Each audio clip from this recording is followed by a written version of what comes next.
So in addition to working with teens and adults, I also work with kids 5 and up.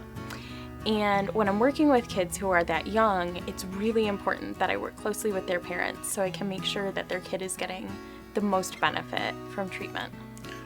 I would imagine that parents often have questions about their school-age children in terms of how therapy works or what are they going to be looking for. Yeah, the biggest question that I hear from parents most often is how involved can I be in the process? And the answer to that is very involved. So when I'm starting to work with a kid, I like to meet with the parents a few times so I can get a thorough understanding of their child, the family that they live in, what their household is like, what their school is like. And then as we continue our work together, we meet regularly so I can hear, their concerns about what's going on with their child in therapy and out of therapy, and we can work on implementing some specific tips or changes that might help reinforce the gains their child is making in therapy. I also encourage the parents of the kids I work with to call or email me about any concerns or triumphs that come up in between sessions. I see. So you would meet with the parents separately to talk about how therapy is going, answer questions, and help them have some kind of tips for what to do at home to help their son or daughter? Exactly. I see. And it sounds like you and the parents work very closely as a team, that there's an important role that they're playing. It's not just that the child is coming to see you, but that the parent is involved to both learn about how to help their son or daughter and also to make some kind of changes at home, maybe? Yes, it's very much a team approach. The parents are the expert on their child. They're the expert on their household. I'm bringing my expertise about what I know about child development and the ways that can go off track and be put back on track. So we're really working together, each of us bringing our specialized knowledge to the situation to help their kid get the most benefit from therapy possible. I know people say something about confidentiality or how things are kept confidential or how they stay in the room between therapist and patient. How does that work when you're working with kids? So with adults, confidentiality means that everything that is said in the room stays in the room. It doesn't get shared with anyone else, except for some really specific exceptions. With kids, it's a little different. Kids do still have that same right to confidentiality, as I'll explain to them.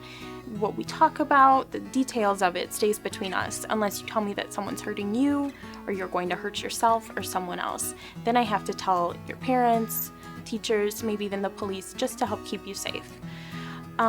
But then also with kids, because we're working so closely with the parents, it's really important that I'm able to discuss in broad themes, what's coming up with the kid in the therapy, so that I can communicate to the parents a sense of the problems that their child is dealing with, how we're addressing them in therapy, and some ideas about the changes that can be made at home, at school, in order to promote the changes that we're trying to make from therapy.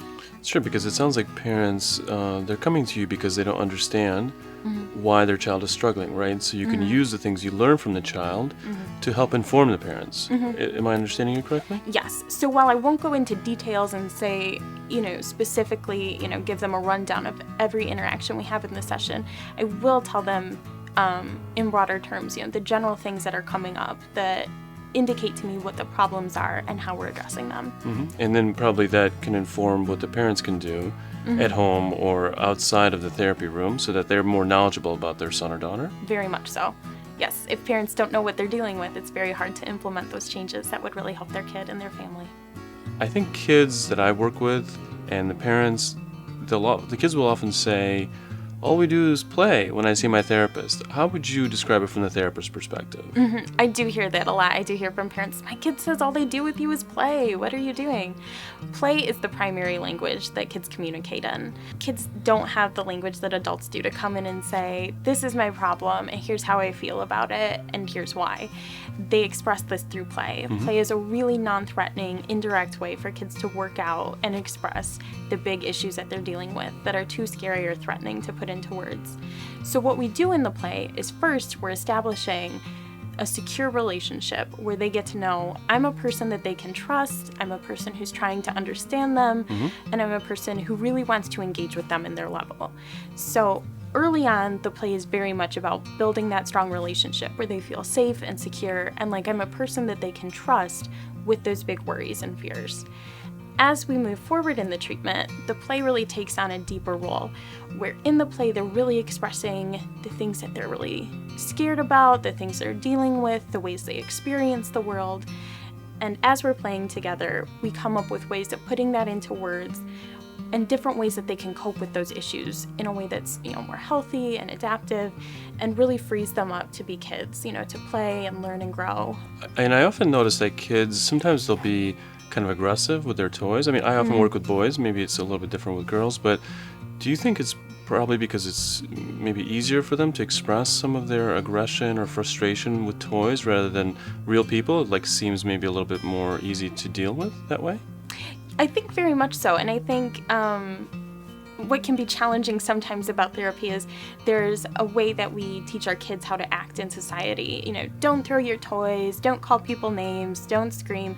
And these are very good ways to operate in society and in the community, but maybe not the best way to operate in therapy. In therapy, it's really important that the kid has the space to be as aggressive as they need to be so that we really understand what's happening inside them. A lot of times that aggression is really a way of showing, I'm really hurting, I'm really struggling, I'm really confused, and we can work with that aggression to understand what's happening that's causing it. So it can be really actually very exciting, when kids start opening up and playing a little more aggressively and maybe not playing in a way that is appropriate at school or at home. But in therapy is really appropriate because it really gives us an opportunity to figure out what's happening here, how can we help them. And it sounds like you're saying that play is basically a child's way of communicating, that when they're not able to talk about something, they might play it out, and you as a trained therapist can see and help them put together what they're getting at, why they're playing in a particular way.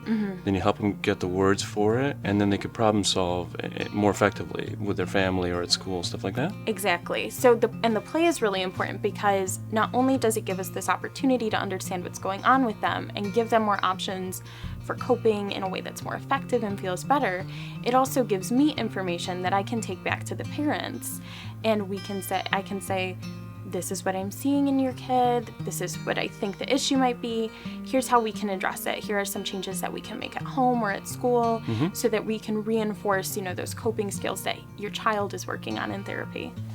And it sounds like you have such an understanding, nice approach with kids. I mean, I think if I would feel comfortable sending my children to work with you. So thanks. I love kids. They're great.